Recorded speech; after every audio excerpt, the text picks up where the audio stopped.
Wow, wow, ikan. Oh, tadi si A itu tuh. Kata yang punya itu. Jerman.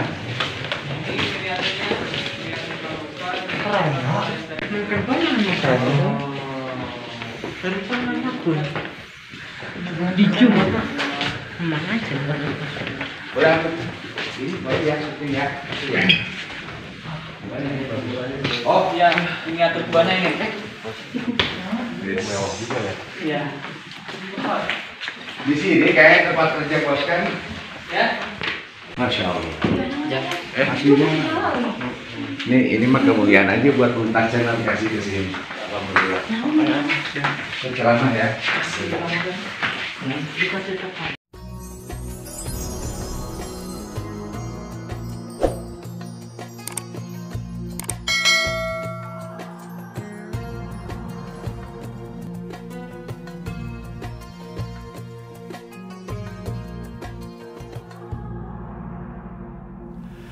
Assalamualaikum warahmatullahi wabarakatuh.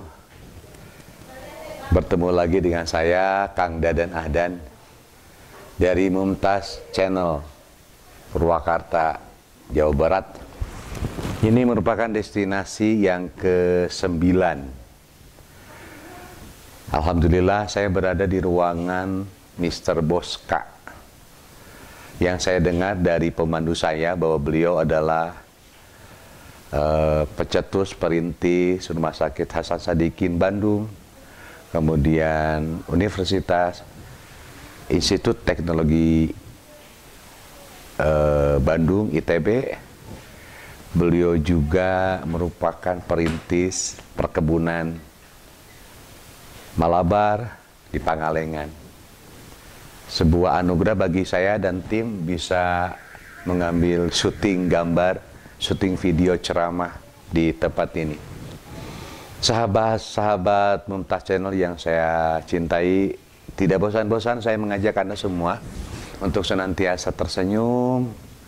Dari senyum akan timbul kesehatan.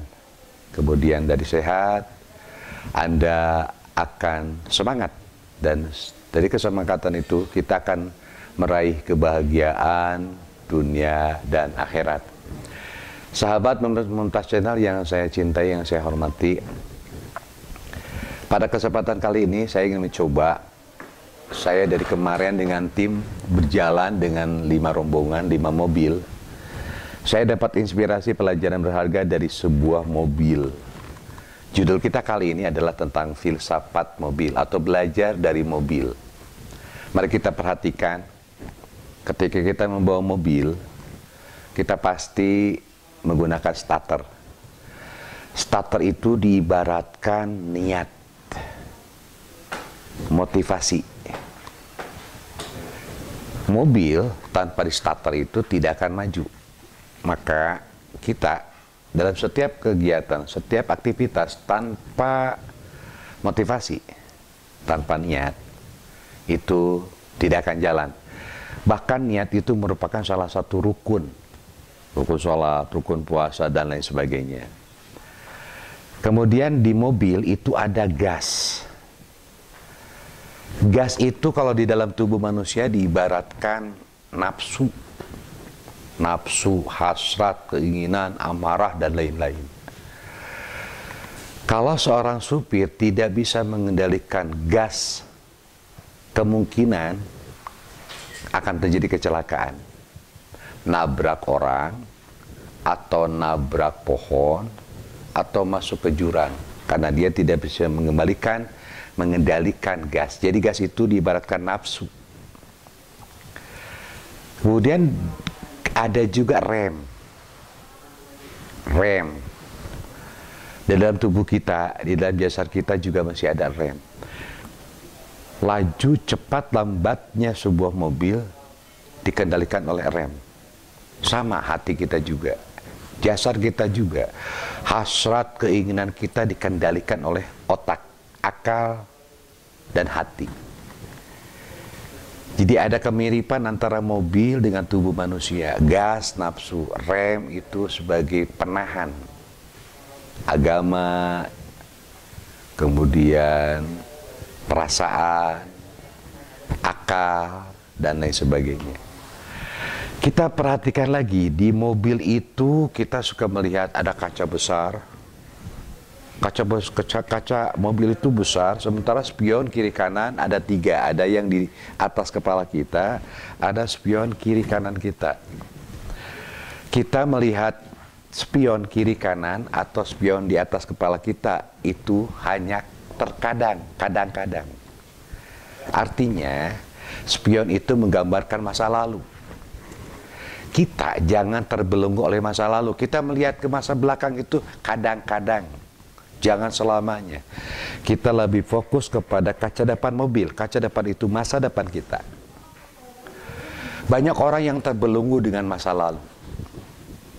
Orang yang masih terbelenggu dengan masa lalu. Sakit hati masa lalu, kejayaan masa lalu. Orang yang dulunya kaya, sekarang miskin. Dia masih mengatakan, aku dulu kaya. Orang yang tadinya kuat, olahragawan hebat, dulu aku olahragawan kuat.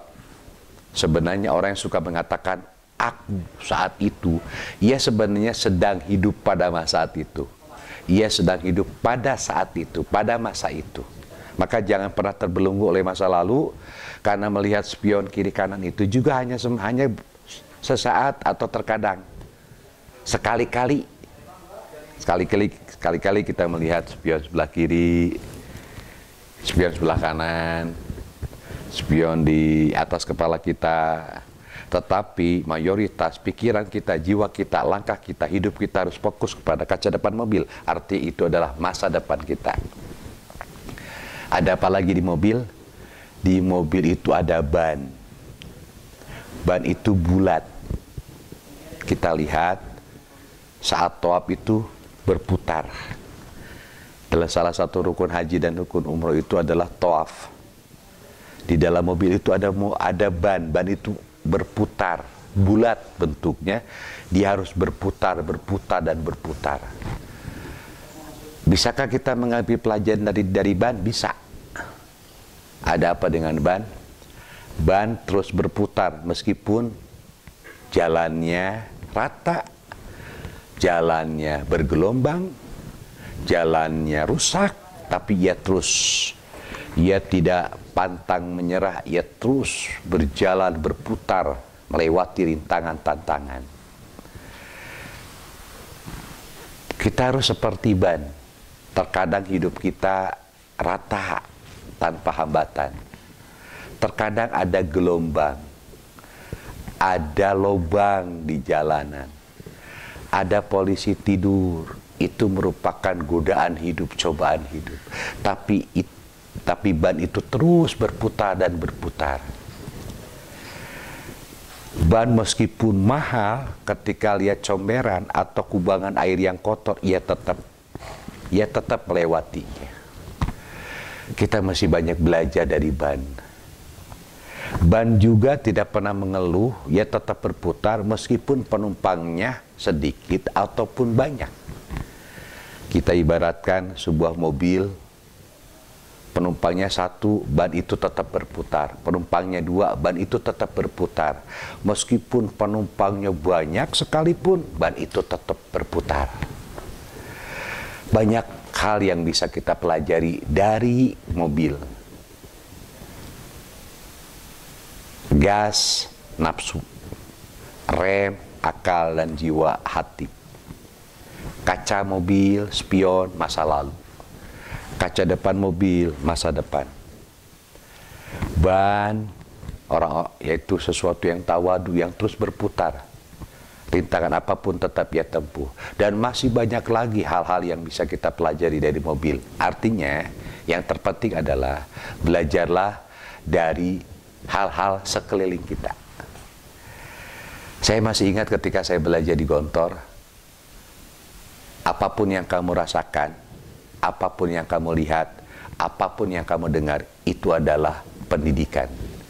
Bisa kita aplikasikan, apapun yang kita lihat, apapun yang kita dengar, apapun yang kita rasakan, itu semuanya pendewasaan diri kita, pelajaran untuk kita semua.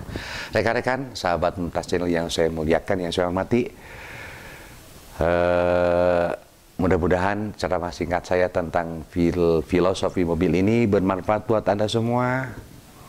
Tahan amarah, tahan keinginan, tetap logika, memakai logika, hati tetap bermain. Langkah kita tetap harus dipagari oleh norma-norma agama, norma-norma tauhid, norma-norma akidah.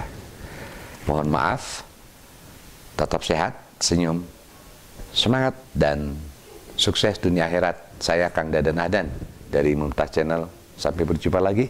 Mohon maaf. Walafumikum. Wassalamualaikum warahmatullahi wabarakatuh.